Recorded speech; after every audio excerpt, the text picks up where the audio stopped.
state of shock is not just what happens to us when something bad happens. It's what happens to us when we lose our narrative, when we lose our story, when we become disoriented. What keeps us oriented and alert and out of shock is our history.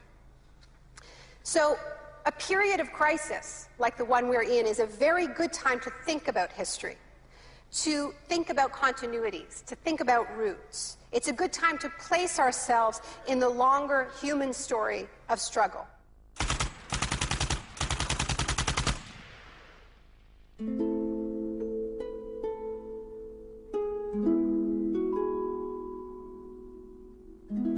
The story begins on June the 1st, 1951, when representatives of Western intelligence agencies secretly met with academics at Montreal's Ritz-Carlton Hotel. This meeting contributed to military-funded research into the effects of sensory deprivation at McGill University. Sensory deprivation really is a way of producing extreme monotony. It causes loss of critical capacity. The thinking is less clear. The subject complains that he can't even daydream. When you have college students that can't daydream, they're in a bad way. I began to think while we were doing our experiments that it's possible that something that involves physical discomfort or even pain might be more tolerable than simply the deprivation conditions that we studied. Hebb decided to stop work on the research. But I had no idea when I suggested that what a vicious weapon, potentially vicious weapon, this could be. These are the days and hours are the occasions. But experiments at McGill continued under the ambitious head of psychiatry, Dr. Ewan Cameron. What he did was much more than what we had done. We did our work strictly with the understanding that the subject could get up and walk out at any point he wished to, and some of them did. Cameron's patients were not so lucky. The Allen Memorial Institute, where he worked, began to resemble a macabre prison, where Cameron performed bizarre experiments on his psychiatric patients. Cameron wanted to de-pattern or wipe clean his patient's mind, so he could rebuild them from a blank slate. Janine Huard was a young mother of 4, suffering from postnatal depression. I used to shiver when they told me about, you're going to get a shock treatment tomorrow. I used to shiver. I was so scared of it.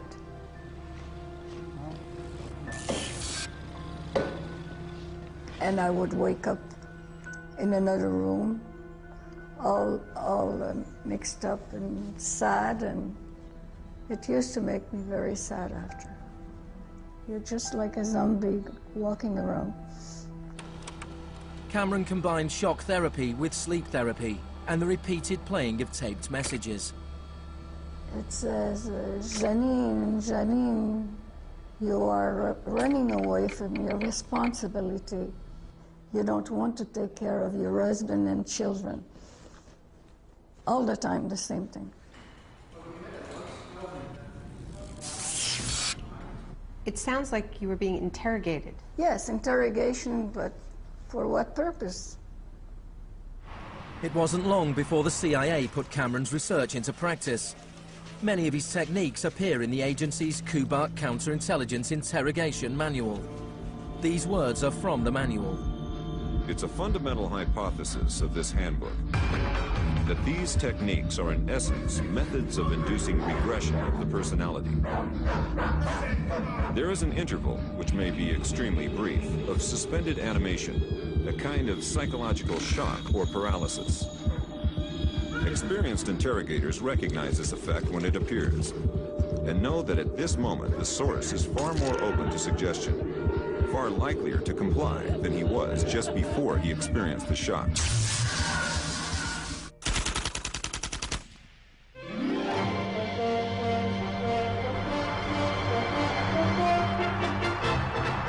At the same time as Ewan Cameron was conducting his experiments in Montreal, an exponent of another kind of shock was working not so far away. Milton Friedman was teaching economics at the University of Chicago. He believed economic shock therapy could encourage societies to accept a purer form of deregulated capitalism. In October 2008, in the midst of the biggest financial crisis since 1929, Naomi Klein went to the University of Chicago to talk about Milton Friedman. When Milton Friedman turned 90, the Bush White House held a birthday party for him. And everyone made speeches, including George Bush. But there was a really good speech that was given by Donald Rumsfeld. My favorite quote in that speech from Rumsfeld is this. He said, "Milton is the embodiment of the truth that ideas have consequences." What I want to argue here is that the economic chaos that we're seeing right now on Wall Street and on Main Street and in Washington stems from many factors, of course, but among them are the ideas of Milton Friedman. The Wall Street crash of 1929 led to the Depression of the 30s.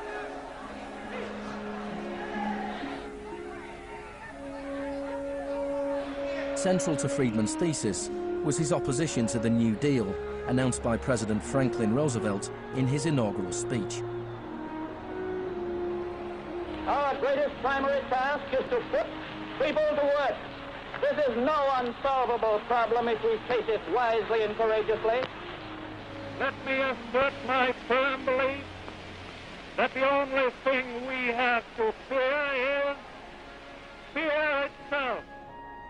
Influenced by the economist John Maynard Keynes, Roosevelt started a program of public employment to get people back to work. Today, depression is a fading memory. Millions of men and women have found employment, and with it, confidence and hope. It wasn't that simple. The Depression lasted into World War II. But after the war, the Marshall Plan spread Keynes's model of government regulation and intervention to Europe.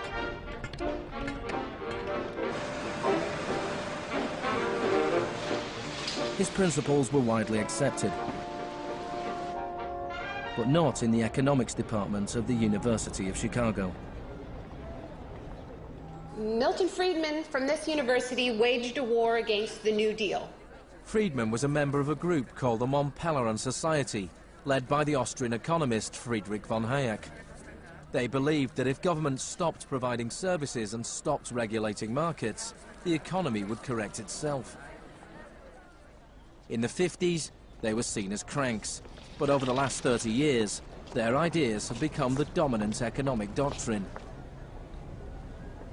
The thesis of the shock doctrine is that we've been sold a fairy tale about how these radical policies have swept the globe. That they haven't swept the globe on the backs of freedom and democracy, but they have needed shocks, they have needed crises, they have needed states of emergencies. Milton Friedman understood the utility of crisis. Only a crisis, actual or perceived, produces real change. When that crisis occurs, the actions that are taken depend on the ideas that are lying around.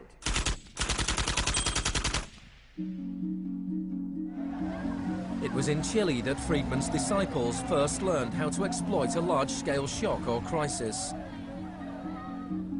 Usually the official storytellers of neoliberalism, the official publicists, don't even mention Chile. They start the story with Thatcher and Reagan because it's much more flattering that way. In the 50s and 60s, Chile's progressive developmental policies were a beacon in the region. The government invested in health, education and industry. American corporations were worried their investments would suffer.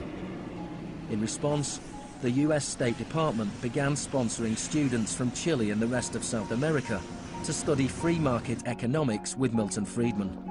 The University of Chicago had a joint arrangement with the Catholic University of Chile, under which a great many Chilean students came to the University of Chicago, were trained by us and received PhDs.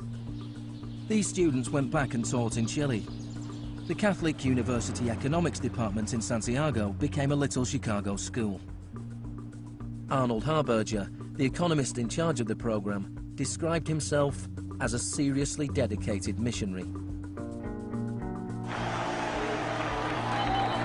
In 1970, Salvador Allende's Popular Unity government won the election on a platform of nationalization of large sectors of the economy. Chile's phone company was majority owned by the US corporation ITT. It spearheaded attempts to stop Allende becoming president. It had the support of Richard Nixon in the White House. I was not there, but I can tell you what we now know to be a fact. He ordered the CIA to prevent Allende from assuming the presidency. And indeed, they tried to get me to lean on the Chilean military right after Allende was elected. Despite the efforts of the CIA, Allende was sworn in as president.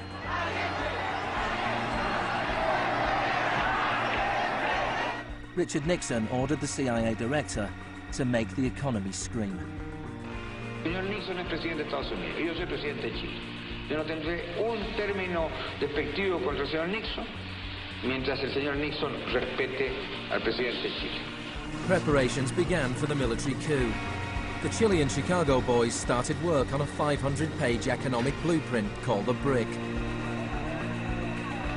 With US funding, everything was done to destabilize the economy.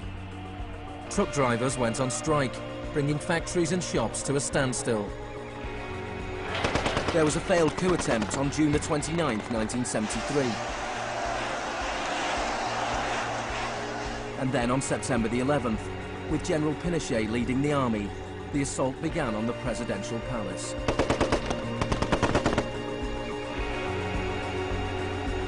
Chile had enjoyed 41 years of uninterrupted, peaceful democratic rule. Now it was being violently overthrown.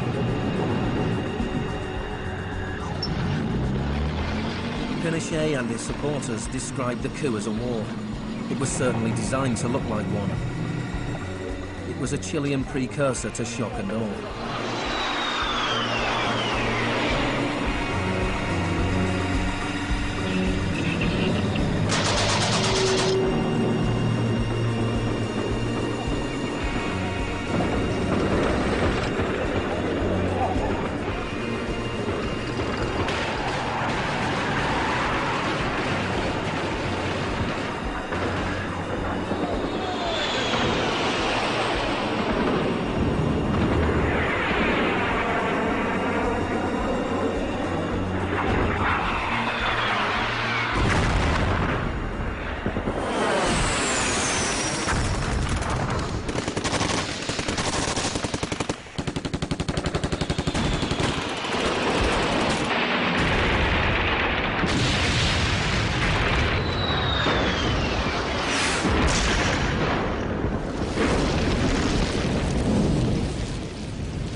Fuerzas Armadas y de Orden, solo bajo la inspiración patriótica de sacar al país del caos que en forma aguda lo estaba precipitando el gobierno marxista de Salvador Allende.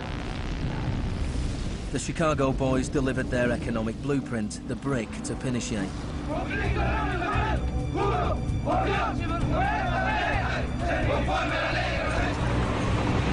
In the days that followed, more than 13,000 opponents were arrested and imprisoned.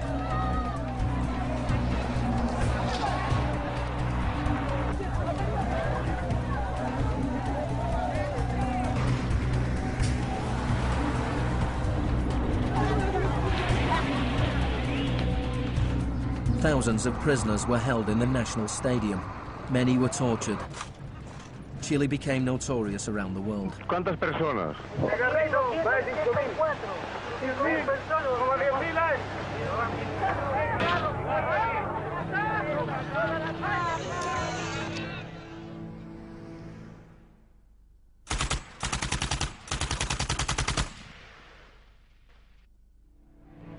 At the beginning of November, 5,000 prisoners were released. The 900 they left behind were transferred to other detention centers.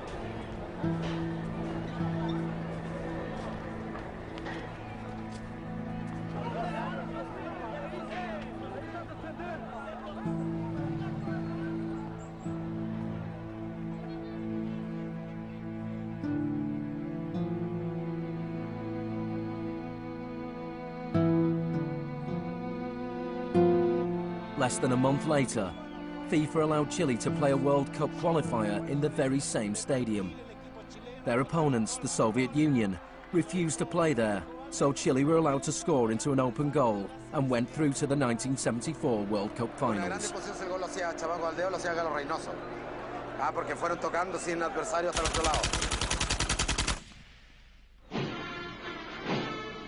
With the population in shock, Pinochet imposed the policies recommended by the Chicago Boys. Removal of price controls, the sale of state companies, the removal of import barriers and cuts to government expenditure. Friedman later openly acknowledged the importance of the Chilean experiment. Here was the first case in which you had a movement toward communism, which was replaced by a movement toward free markets. It didn't work. A year later, inflation was 375% per year, the highest in the world. So in March 1975, Arnold Harberger and Milton Friedman flew into Santiago. He used a phrase that had never before been used in a real-world economic crisis. He called for shock treatment. He said that he was like a doctor that was going to help a country that was suffering an epidemic, and he was simply prescribing the medicine. Friedman wrote that General Pinochet was sympathetically attracted to the idea of a shock treatment, but was clearly distressed at the temporary unemployment it might cause.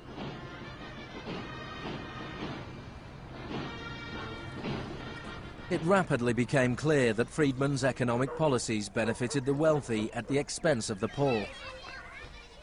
It was calculated that a family trying to live on the average wage had to spend 74% of its income on bread. Items such as bus fares or milk became luxuries, and Pinochet got rid of free milk in school, a move that echoed the controversial policy of the young education minister in Britain, who would later become his friend.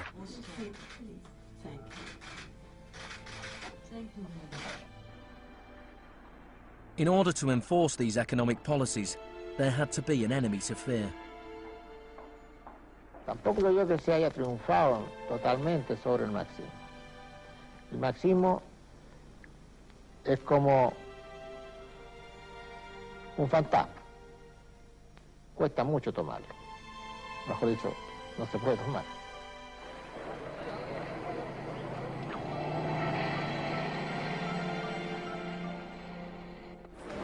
Friedman and Harberger argued that free market economics went hand in hand with freedom and democracy. But in Chile, where their ideas were being implemented within the context of a military dictatorship, the opposite was true. Many in Latin America saw a direct connection between the economic shocks that impoverished millions of people and the epidemic of torture inflicted on those who believed in a different kind of society. One of those was Orlando Letelier. Letelier had been Allende's ambassador in Washington. He spent a year in one of Pinochet's prisons before being exiled back to America. In 1976, Letelier wrote, "The economic plan has had to be enforced, and in the Chilean context, that could only be done by the killing of thousands, the establishment of concentration camps all over the country, and the jailing of more than 100,000 persons in 3 years."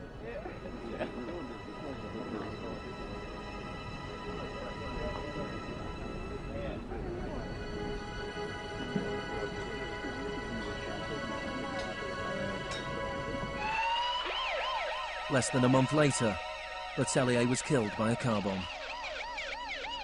Good evening. A powerful bomb today tore through a car as it was driving along Washington's usually quiet Embassy Row. The Chilean was Orlando Letelier, who also had been foreign minister during the last months of the late Salvador Allende's Marxist regime. Richard Roth reports. Michael Townley, a member of Pinochet's secret police, was behind the bombing. He'd entered the US on a false passport with the knowledge of the CIA. Michael, buenas noches. Buenas noches, Pablo. La opinión del Poder Judicial chileno, ¿hay confianza en él? Mire, yo confío plenamente en la justicia chilena como patriota y luchador antimarxista y juntista por sobre todas las cosas. Despite his confidence, Townley was extradited to the US and convicted of Letelier's murder. Pinochet ruled Chile as a military dictator for 17 years, but in a frank interview, Harberger remained in denial.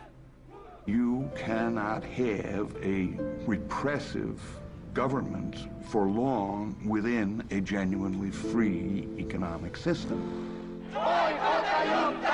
In the same year as Orlando Letelier's murder, Milton Friedman was awarded the Nobel Prize for Economics. You know, you people have such a distorted idea of what went on. Let me tell you some facts. Number one, I was offered 2 honorary degrees by universities in Chile before I went down. I refused to take them because those universities were being supported in part by public funds, and I did not want to appear in any way to provide any support to the political system in Chile. I'm not a representative of Chile. I'm not an advisor to Chile. I have no commitments to the government of Chile.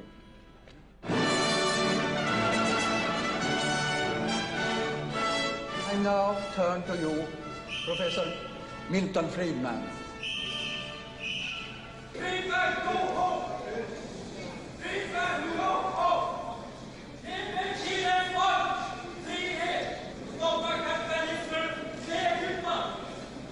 I am very sorry for this incident. It could have been worse.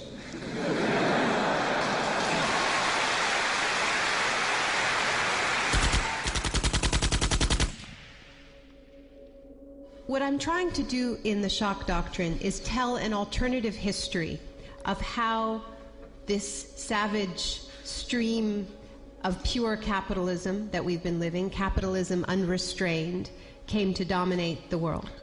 Chile wasn't the only country in South America to adopt Chicago school policies. Friedman's disciples held key positions in Brazil and advised the government of Uruguay. Then on March the 24th, 1976, a military coup overturned the government of Isabel Perón in Argentina. A junta of 3 generals took over the country, led by General Videla. Chicago boys landed key economic posts in the military government. They seized the opportunity for major economic and social re-engineering. And within a year of the coup, wages lost 40% of their value, factories closed, poverty spiraled. Just as in Chile, people had to be terrorized into accepting these economic policies. Videla learned from Pinochet's experience.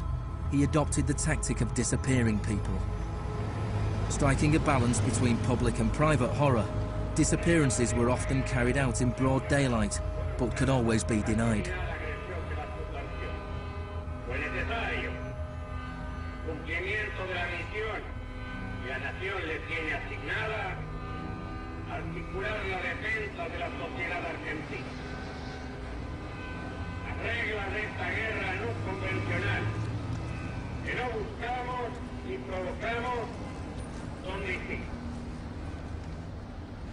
Many of the techniques used by the Chilean and Argentinian military had been learnt in the US-run School of the Americas.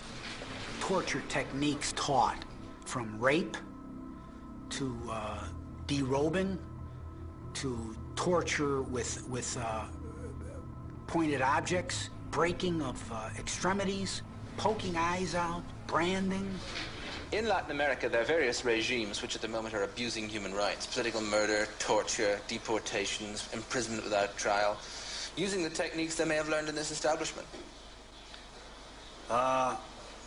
You may be right.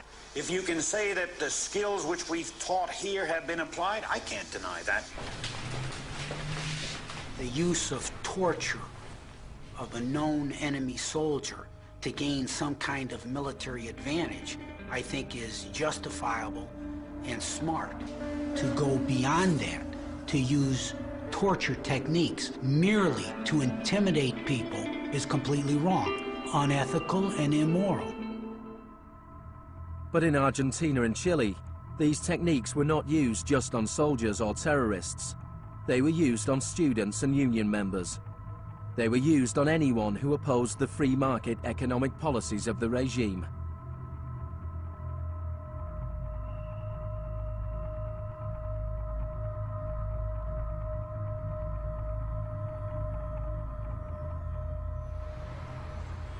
In 1978, the Argentine junta hosted the World Cup. The final was played in the stadium less than a mile away from the biggest detention camp in the country, where thousands of prisoners were held in torture chambers. Decir que con los goles, con el grito de gol, se tapaba la voz de los secuestrados, los gritos de los secuestrados era una realidad. Organización extraordinaria, miles y miles de banderas, miles y miles de gargantas enronquecidas, 25 millones de argentinos que tienen un solo color, el celeste y blanco. El fútbol ha hecho el milagro del país, de este país maravilloso que nos siguen atacando a aquellos que... And Argentina took their terror regime one step further than Chile. Among the disappeared were hundreds of pregnant women, women who were allowed to give birth before being murdered. De todas aquellas mujeres que estaban embarazadas, les permitieron tener a sus hijos para una vez que nacieran sacárselos. Y eso sucedió con 500. Yo soy uno de esos 500. Those children, many of whom were raised by families connected to the military, were a powerful reminder of the junta's project to re-engineer an entire society.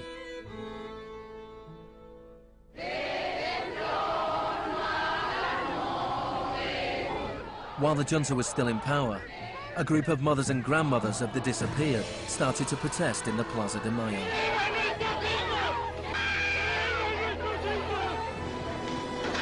They turned detective, searching for the disappeared children.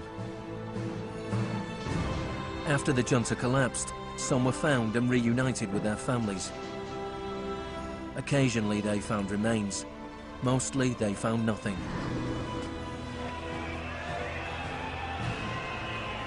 General Videla was found guilty of murder, kidnapping and torture.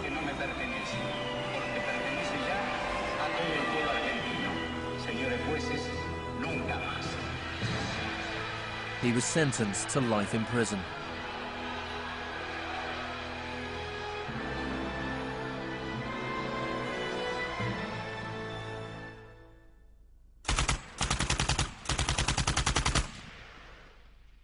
Early experiments in Latin America presented Friedman and his cohorts with a serious ideological problem.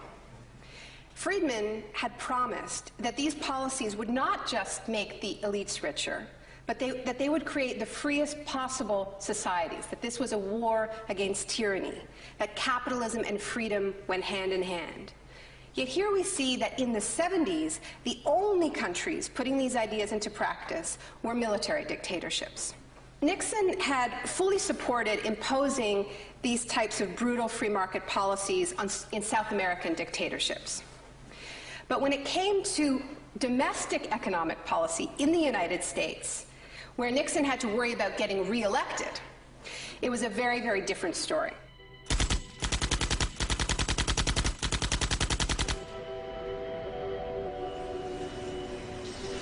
Friedman enjoyed a friendly relationship with Nixon. Several of his Chicago school colleagues and disciples were recruited to work for the government.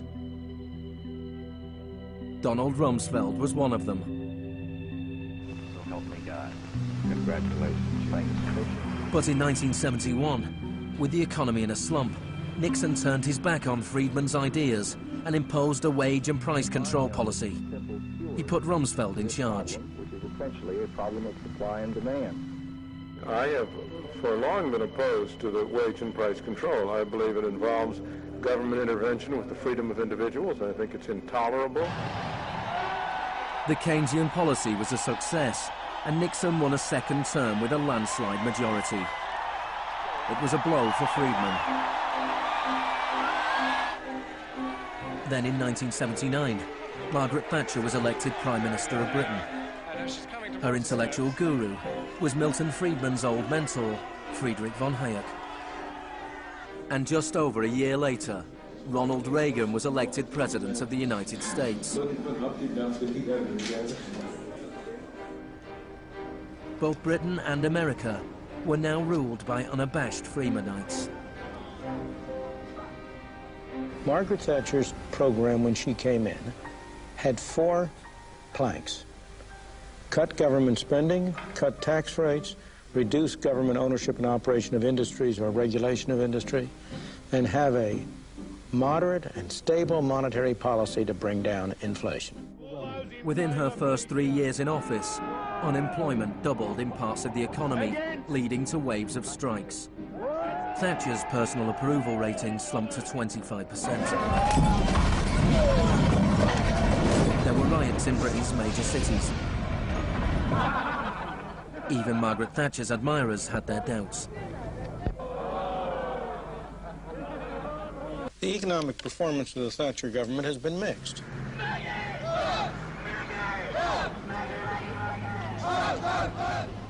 To those waiting with bated breath for that favorite media catchphrase, the U-turn, I have only one thing to say. U-turn if you want to. The ladies not for turning. Friedrich von Hayek urged Thatcher to copy Pinochet's economic shock therapy policies. Thatcher replied, "In Britain, with our democratic institutions and with the need for a high degree of consent, some of the measures adopted in Chile are quite unacceptable." Thatcher's profound unpopularity seemed to be proving once again that free market fundamentalism was simply too unpopular, too directly harmful to too many people to survive in a democratic state where governing requires getting the consent of the governed, unlike a military dictatorship. What pulled Thatcher back from the abyss and ultimately saved the project was a crisis. Indeed, it was the ultimate crisis. It was a war. We are here because for the first time for many years, British sovereign territory has been invaded by a foreign power. The government has now decided that a large task force will sail as soon as all preparations are complete. HMS Invincible will be in the lead. Most people in Britain had never even heard of the Falklands. But when Argentina invaded the small group of islands thousands of miles away in the South Atlantic, Thatcher seized her opportunity to prove her credentials as the Iron Lady. Gentlemen, I've just heard that the white flag is flying over Stanley. The war was over in less than 3 months. As the troops returned to Britain, a wave of patriotic celebrations swept the country. Thatcher won the 1983 elections with a massive majority. She could now push through a form of the economic shock therapy witnessed in Chile.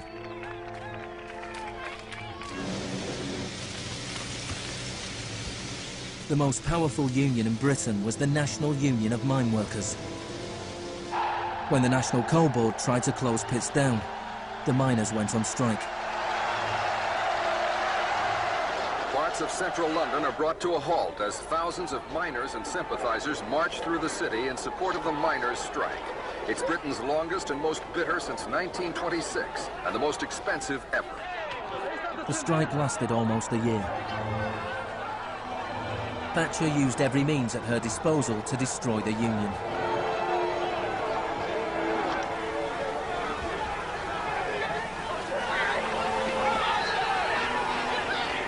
Eventually, the miners were defeated. Thatcher used this victory to bring the Chicago School Revolution to Britain. A series of glossy commercials promoted a massive program of privatizations. Thatcher sold off the steel industry, water, electricity, gas, telephones, airlines, oil.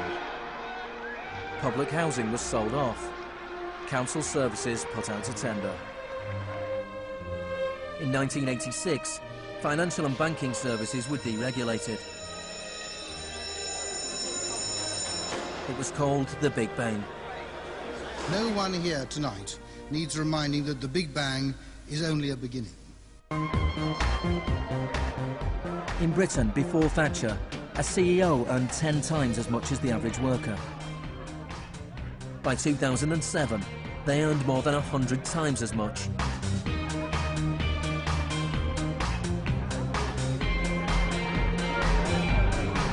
In the US, before Reagan, CEOs earned 43 times as much as the average worker. By 2005, they earned more than 400 times as much. Friedman openly acknowledged the importance of Thatcher and Reagan in the spreading of Chicago school policies around the world.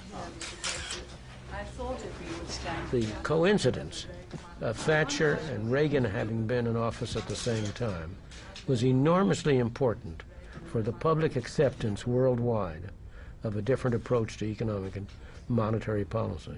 Thank you very much. What I'm describing now is a plan and a hope for the long term. The march of freedom and democracy, which will leave Marxism, Leninism on the ash heap of history as it has left other tyrannies which stifle the freedom and muzzle the self-expression of the people.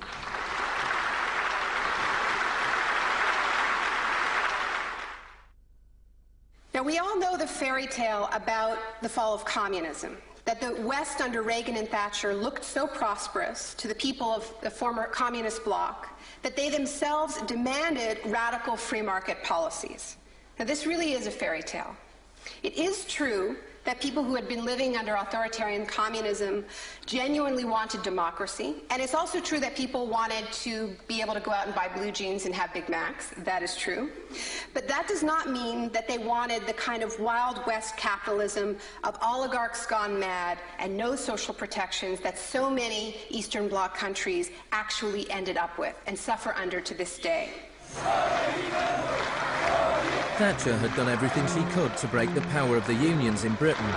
But in 1988, she went to Poland to show her support for the workers' union Solidarity.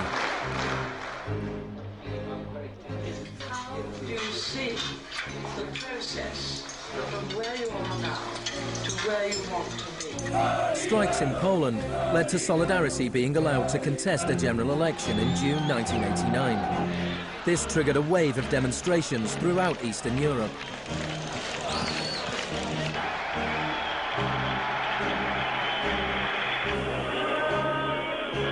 In the past, the Soviet Union had used military force to crush democratic movements. But the Soviet Union had a new type of leader, Mikhail Gorbachev, who was committed to glasnost and perestroika. He talked about a third way, a gradual transition to Scandinavian-style social democracy, something between free market capitalism and communism. Gorbachev charmed the public and politicians of the West. He's a bold, a determined and courageous leader. Gorbachev stood and watched as one by one the old communist regimes collapsed.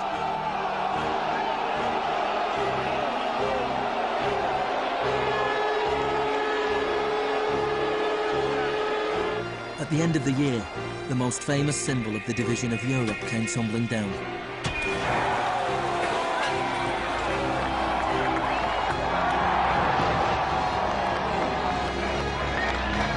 For Friedman and the Chicago boys, a whole new world opened up. In the Soviet Union, Gorbachev was hoping to gradually reform the Russian economy. In 1991, Gorbachev was invited to the G7 summit in London. He was hoping for financial support for his gradual economic reforms. Instead, he was told that unless he embraced radical shock therapy, there would be no aid at all. Thank you, Mr. President. That's not a little close. The next month, there was a coup attempt against him. A group of Communist Party hardliners placed Gorbachev under house arrest in his holiday home in the Crimea. Tanks surrounded the White House, the Russian parliament.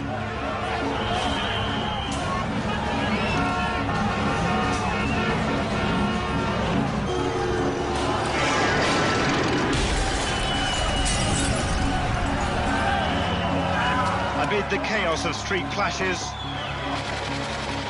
it was obvious that to reinforce their position, the hardliners would have to resort to violence. Such action between the people and the security forces has not been seen since the early days of the Russian Revolution. By dawn this morning, amid a sea of debris, it was becoming clear that the coup was disintegrating. The Russian parliament building was unscathed. The military had not made their move. Inside, Boris Yeltsin was more powerful than ever.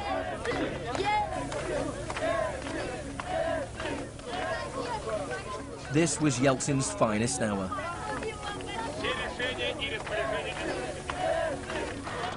Gorbachev was released and he returned to Moscow, but he had lost much of his power.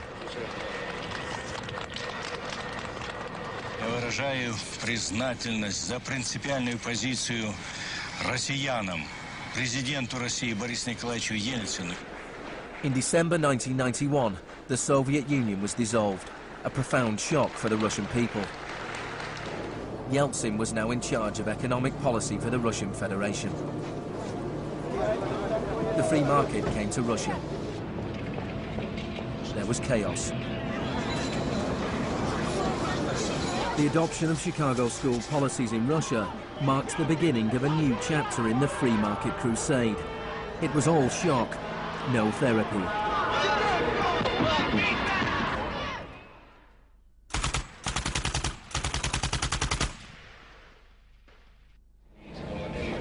Despite the public efforts to promote popular capitalism, the reality was a small handful of businessmen made vast fortunes.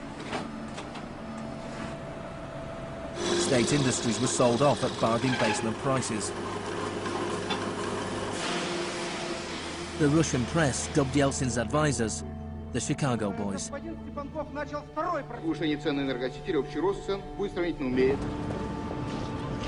Yeltsin's shock therapy meant that in 1992, the average Russian consumed 40% less than in 1991. A third of Russians fell below the poverty line, and wages weren't paid for months. One expert today predicted 140 million Russians will soon be living below the poverty line. Corruption was rife. Organised crime boomed. Moscow became the new Wild West.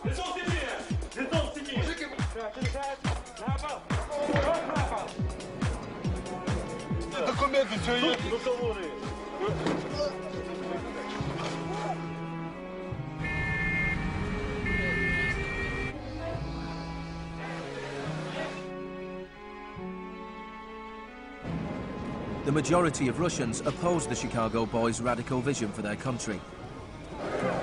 In March 1993, Parliament made a crucial decision. It voted to repeal the special powers it had given to Yeltsin. Yeltsin declared a state of emergency.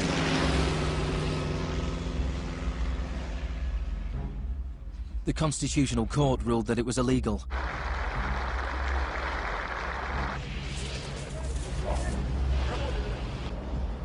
On September 21st, Yeltsin took the Pinochet option and dissolved Parliament.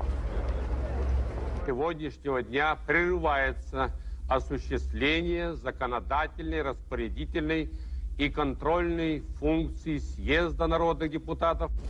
The West threw its weight behind Yeltsin. We feel that Boris Yeltsin is the best hope for democracy in Russia. 2 days later, Parliament voted to impeach Yeltsin by 636 votes to 2. Thousands of supporters of the Parliament gathered outside the White House and marched on the television station.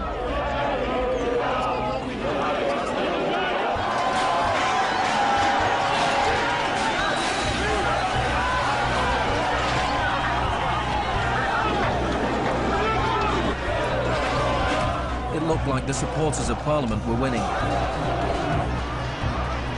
Yeltsin flew back to Moscow from his holiday home. That night, 100 demonstrators were killed as the Yeltsin authorities fought back.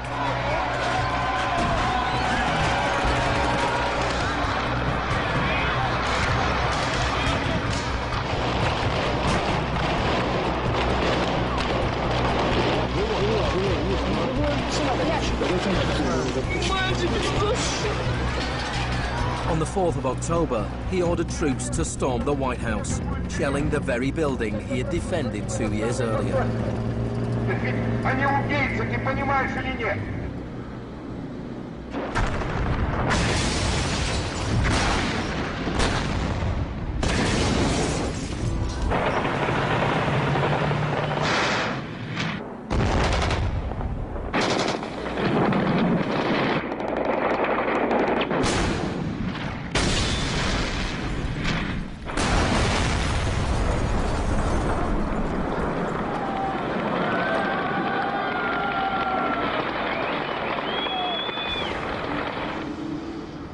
Christopher, the US Secretary of State, said, "The United States does not easily support the suspension of parliaments, but these are extraordinary times."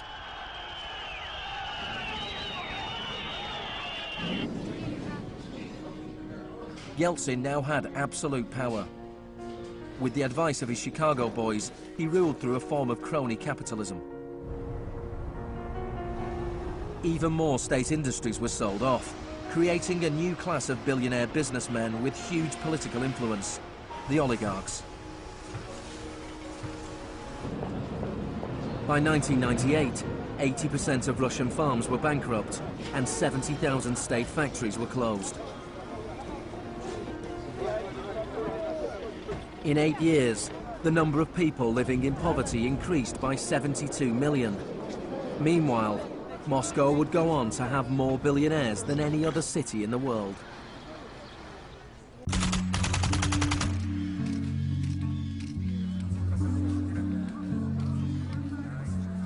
Good afternoon. Thank you for coming. Today it is my honor to announce that I'm submitting the name of Donald Rumsfeld to be Secretary of Defense. I look forward to serving our country again. Rumsfeld had been Secretary of Defense before under Gerald Ford.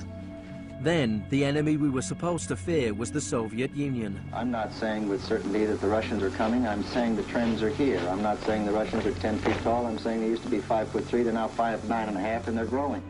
Now there was a new enemy closer to home. On September the 10th, 2001, Rumsfeld made a speech laying out his plans to privatize much of the US military. Milton Friedman would have been proud. He said, "The topic today is an adversary that poses a threat. A serious threat to the security of the United States of America. This adversary is one of the world's last bastions of central planning. It governs by dictating 5-year plans. Perhaps this adversary sounds like the former Soviet Union, but that enemy is gone. This adversary is closer to home. It's the Pentagon bureaucracy. Today, we declare war on bureaucracy." The next day, American Airlines Flight 77 crashed into the Pentagon, killing 184 people.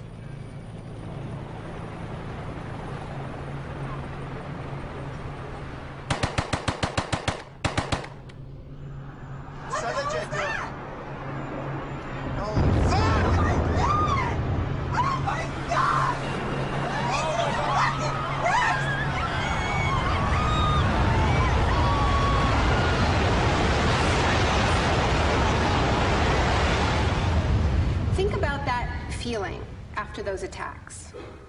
Who are these people? Where did they come from? Why do they hate us? There was a total loss of collective narrative. We were not living in the world that we thought we lived in.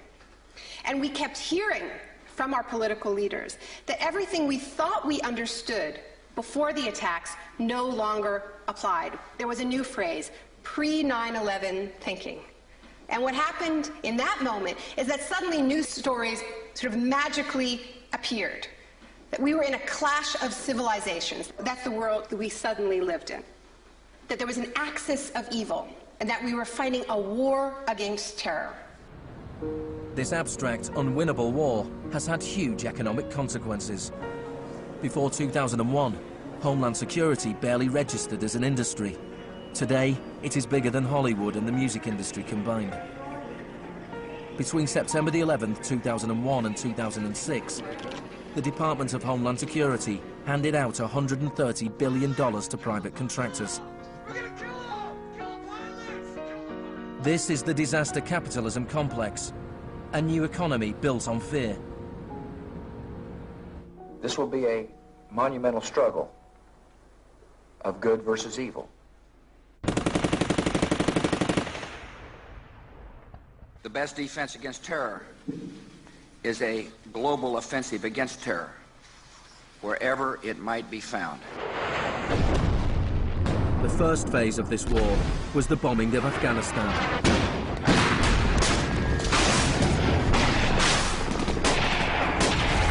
The Taliban government was quickly overthrown. The aftermath of the war was more complicated. Our fight against terrorism began in Afghanistan, but it will not end there. We're primarily looking at detainees that we can use. We're collecting intelligence.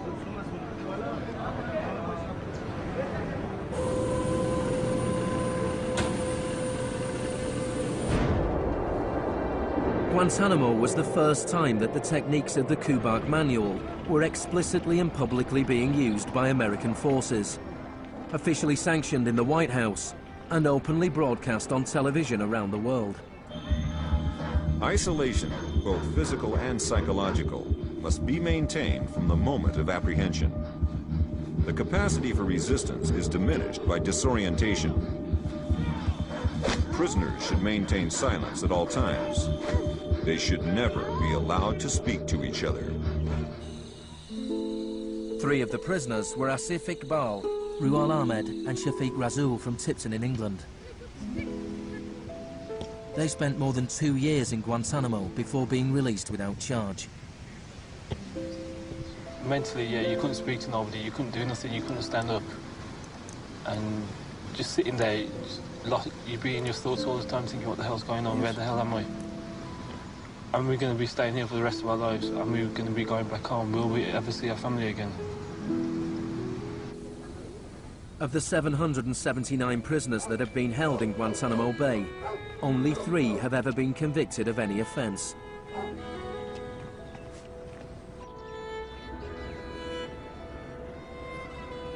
Well, the only thing I know for certain is that these are bad people. It was a message to the whole world. And the message was clear. It was, this is what happens to you if you get in our way.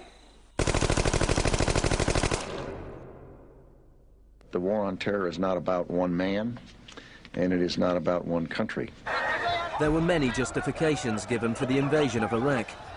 But if the US had really wanted to attack a country where the leaders of Al-Qaeda were thought to be hiding, which had nuclear weapons and was selling nuclear technology to other countries, then Pakistan would have been the obvious choice. It had close connections to the Taliban and was being run by a military dictator. Instead, George Bush chose to target Iraq, a country with the 3rd largest oil reserves in the world.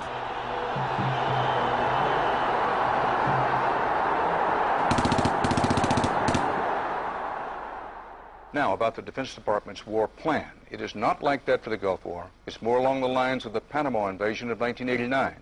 CBS News has been told it would start on what's called A-Day. A as in airstrikes. Airstrikes so devastating, they would leave Saddam's soldiers unable or unwilling to fight. The idea is to rain down the thunder so hard as to create, quote, shock and awe. If the Pentagon sticks to its current war plan, one day in March, the Air Force and Navy will launch between 300 and 400 cruise missiles at targets in Iraq. More than were launched during the entire 40 days of the first Gulf War. The sheer size of this has never been seen before, never been contemplated before. Harlan Ullman is one of the authors of the shock and awe concept, which relies on large numbers of precision-guided weapons. So that you have this simultaneous effect, rather like the nuclear weapons at Hiroshima, not taking days or weeks, but in minutes.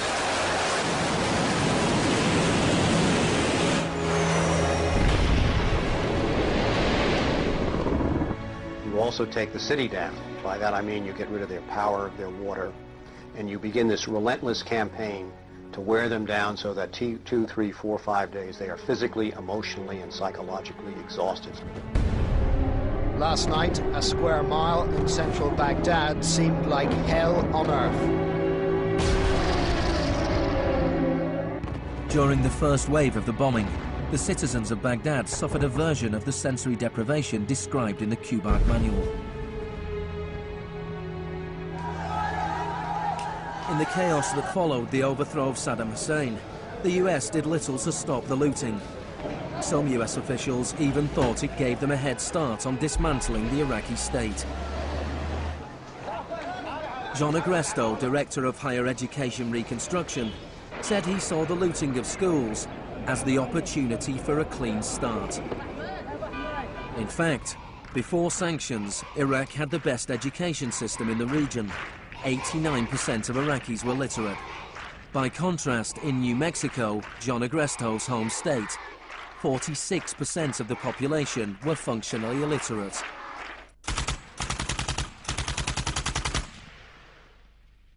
You had three distinct forms of shock that were all working together and reinforcing each other. You had the shock of the war, which was immediately followed by economic shock therapy imposed under Paul Bremer. And as resistance to that economic transformation, that very rapid economic shock grew, you had the shock of enforcement, including torture. Three different kinds of shock.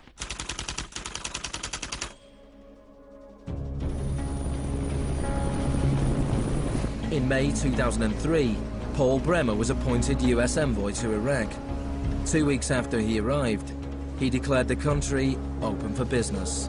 We considered that the coalition had very broad authorities to determine the direction of the Iraqi economy.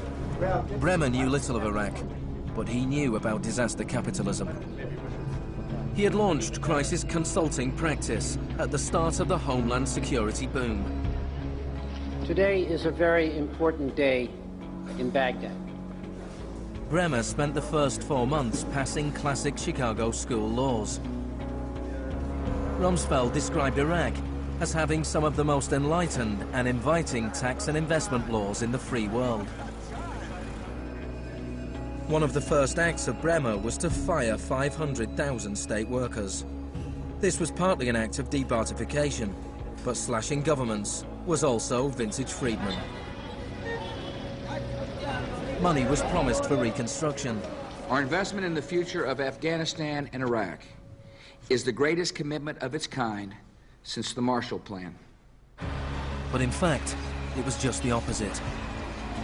Whereas the Marshall Plan was intended to boost European industries, US aid money in Iraq was spent on US corporations.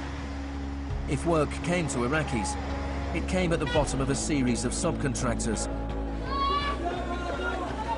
Creative associates received contracts worth $100 million to draft the curriculum and print new textbooks for the education system. Management and technology consultant Bearing Point was awarded contracts worth $240 million to build a market-driven system in Iraq. North Carolina-based RTI received contracts worth $466 million to advise on bringing democracy to Iraq. And Halliburton was awarded $20 billion in cost-plus Iraqi contracts. Parsons was handed $186 million to build 142 health clinics. Only 6 were ever completed. And basic electricity and water supplies hardly improved, despite billions being spent in the first 4 years. We're going to succeed here, and when we succeed here, we will have done something important, not just for 25 million Iraqis. We will have done something that serves Western interests in this whole region.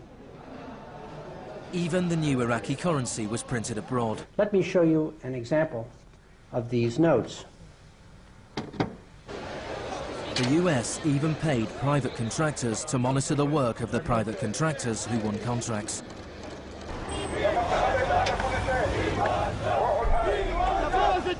I was in Baghdad in 2004, and this is the period when bombs started to go off regularly in Baghdad. In fact, the night that I arrived, a bomb went off very near our hotel.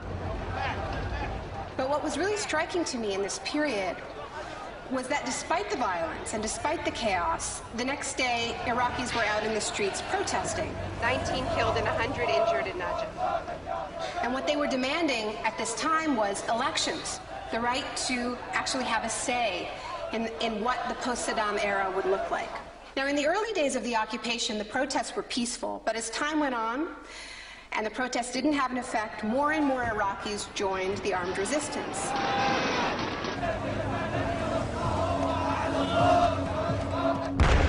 The violence spun out of control.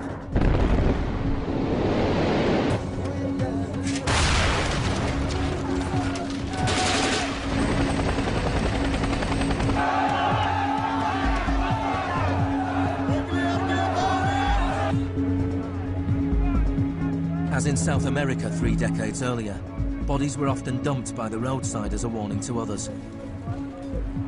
These were Iraq's disappeared.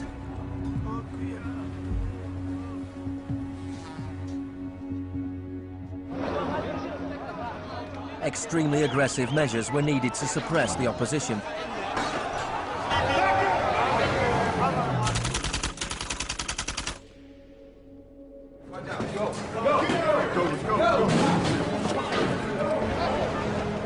The first 3.5 years of the occupation, 61,500 Iraqis were captured.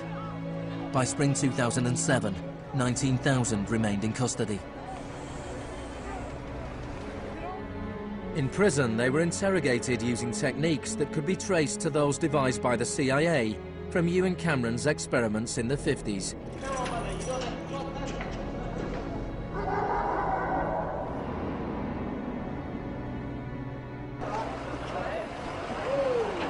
According to the Red Cross, US military officials admitted that between 70 and 90% of arrests in Iraq were mistakes.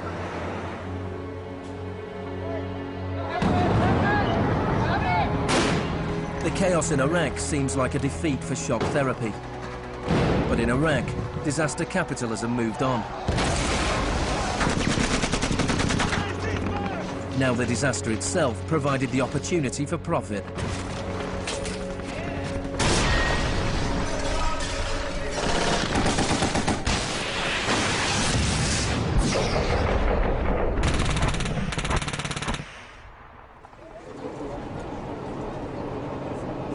US military spending has almost doubled since 2001, nearing $700 billion per year.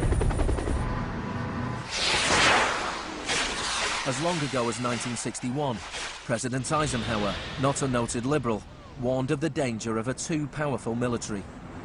Now, this conjunction of an immense military establishment and a large arms industry is new in the American experience. We must guard against the acquisition of unwarranted influence, whether sought or unsought, by the military-industrial complex. We must never let the weight of this combination endanger our liberties or democratic processes. The war in Iraq is the most privatized war in modern history. The Green Zone in Baghdad is an extreme version of what is happening around the world. A privatized, secure world protected from the chaos outside.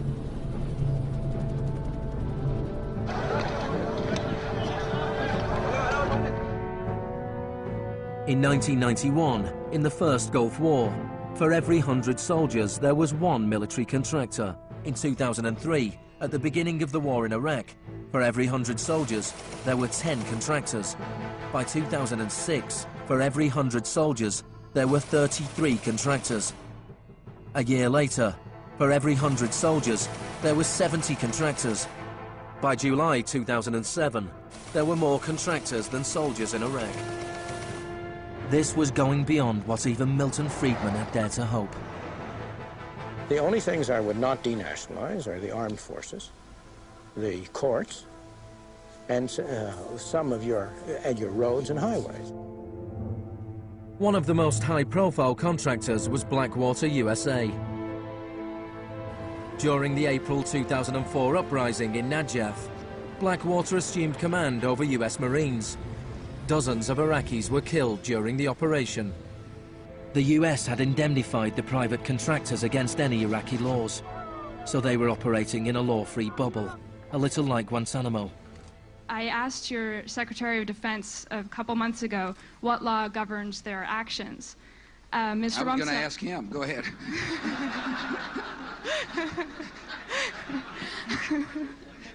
Help. Well, I was hoping...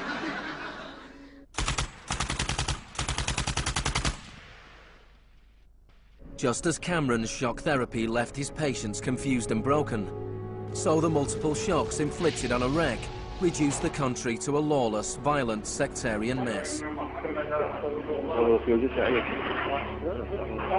By the time of Saddam Hussein's execution in 2006, 1,000 Iraqis were being killed each week.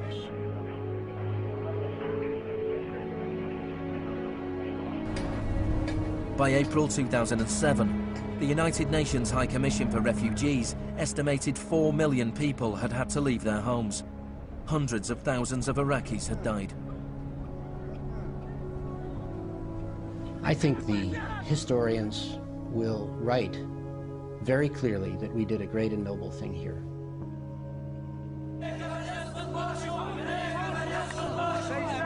المسيرة بحد ذاتها هي ضد الإرهاب، ضد الإرهاب الأمريكي، لأن الأمريكان يقتلون النساء ويعتقلون النساء ويقتلون الأطفال ويهينون الشيوخ ويقتلون الشباب. أمريكا بحد ذاتها هي الإرهاب.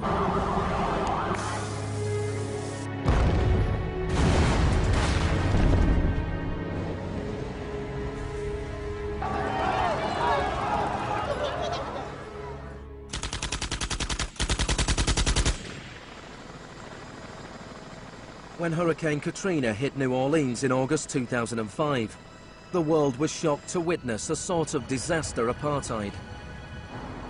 The economically secure drove out of town, while tens of thousands of the vulnerable were stranded with little or no help from the state. I went to New Orleans while the city was still underwater, and what I saw was that what I had witnessed in Iraq was repeating, not in the aftermath of a war, but in the aftermath of a tremendous natural disaster. Milton Friedman died in 2006. His very last piece of public policy recommendation was an op-ed he wrote for the Wall Street Journal 3 months after Katrina. He said, "Most New Orleans schools are in ruins, as are the homes of children who have attended them. The children are now scattered all over the country. This is a tragedy. It is also an opportunity to radically reform the education system." He was advocating the wholesale privatization of the school system of this city. It was his sort of swan song.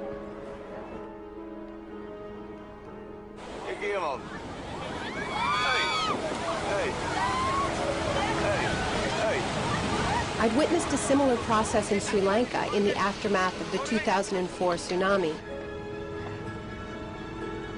People who lived on the beaches for generations were prevented from returning so that the land could be privatized and sold off to luxury hotels.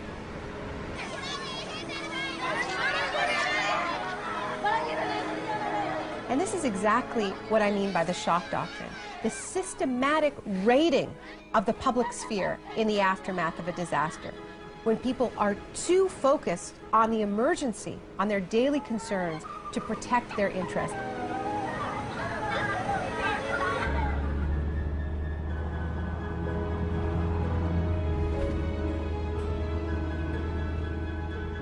Maybe the first act of resistance is to refuse to allow our collective memory to be wiped. In 2008, Naomi Klein visited Villa Grimaldi with Isabel Morel, the widow of Orlando Letelier. Villa Grimaldi is a memorial to the cruelty of the Pinochet regime and to its eventual defeat. Villa Grimaldi fue el principal centro de tortura mientras se buscaba implementar la política de shock económico. Esta es la que tú señalas en el libro como las casas de uno por uno donde estaban los detenidos en Villa Grimaldi. It's not that I loved Pinochet, but I think that he was our teacher in many things. We learned about evil.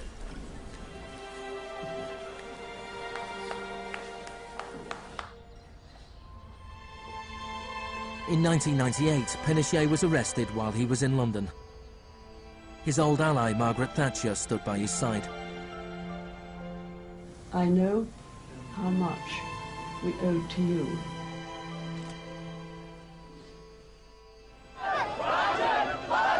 It took 30 years for the economic experiment originally test-driven by Pinochet to make its way around the globe to Iraq. But the similarities between past and present are startling. between Pinochet's concentration camps and Bush's Guantanamo detention center, between the disappeared in Chile and those in Iraq, between the experiments of Ewan Cameron and the torture meted out on the prisoners of Abu Ghraib. These are the days and hours. He erased all the past. That's why he gave electroshocks. All the past from the patient, and he would implant some new ideas. But Janine resisted. In 1988, the CIA agreed to pay compensation to Janine and other victims of Ewan Cameron's experiments. Janine, are you proud that they tried to break you and that you have fought so hard and won? In a way I am. In a way I am. Because I must have some willpower seeds in me. It is very, very hard to fight a government. People would tell me, Janine, you don't fight a government. What's the matter with you? They're too big. But I had faith that we would win.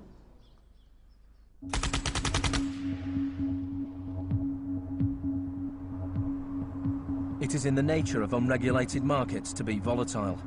Bubbles are allowed to inflate, and then, inevitably, they burst. Since the deregulation of the Big Bang in the 80s, there have been a number of market shocks. In 1987, there was Black Monday. Markets fell spectacularly. It was the largest one-day percentage decline in stock market history. In 1992, there was Black Wednesday, when currency speculators made fortunes betting against the pound. In 1997, there was the Asian contagion. In 1 year, $600 billion disappeared from the stock markets of Asia.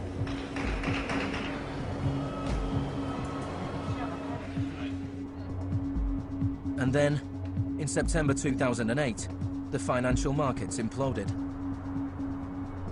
The market is not functioning properly. There has been a widespread loss of confidence.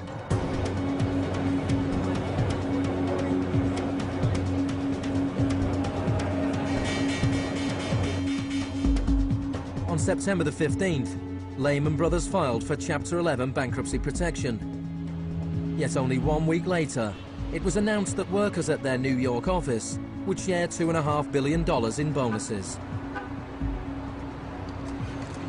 It is estimated that Wall Street firms paid $18.4 billion in bonuses last year, the year of the crash. Despite the torrent of populist rhetoric about taking on the fat cats and standing up for the little guy and saving Main Street, not Wall Street, we are witnessing a transfer of wealth of unfathomable size. It is a transfer of wealth from public hands, from the hands of government, collected from regular people in the form of taxes, into the hands of the wealthiest corporations and individuals in the world. Needless to say, the very individuals and corporations that created this crisis. We are in the midst of a once-in-a-century credit tsunami. I found a flaw. I don't know how significant or permanent it is, but I've been very distressed by that fact. In the United States, it was the financial crisis that secured Obama's victory. Americans wanted to change course. Hello, Chicago!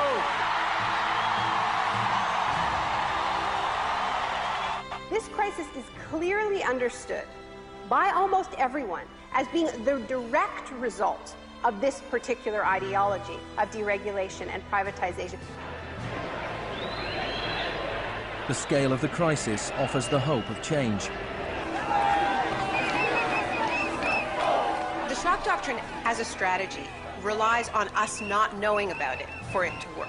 And what I find most hopeful about the current economic crisis is that this tactic is getting tired, because that element of surprise is no longer there. We're on to them, and it's not working. We're becoming shock resistant. The last time the world suffered a financial crisis as severe as this, people turned to the Keynesian policies of the New Deal. Let me assert my firm belief that the only thing we have to fear is fear itself. More than 1 million people came to Washington to hear Obama's inauguration speech. Many journalists made comparisons with FDR. Now, there's been a lot of talk recently about comparing Obama to Franklin Delano Roosevelt. So I want to talk a little bit about FDR, because there's a great FDR story, and it could be an apocryphal one, about when he would be visited by some progressive organization or a union, and they would be proposing some new progressive policy that they wanted to be part of the New Deal. And he would hear them out, and he would listen to them, and then at the end he would say, "Now go out there and make me do it." And they did. In 1937, which was a pivotal year for the New Deal, do you know how many strikes there were in this country? 4,740 strikes, lasting an average of 20 days. Do you know how many strikes there were in 2007?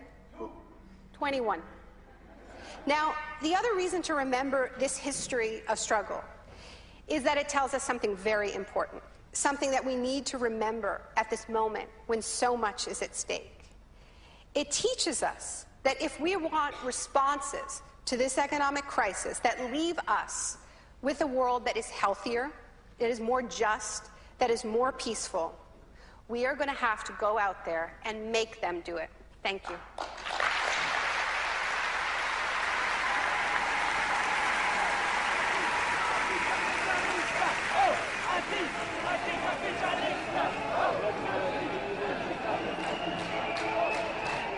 Next week's exclusive new true story is Nursery University, more for Tuesday night at 10. And stay with us for the story of the rise and downfall of Enron, the smartest guys in the room.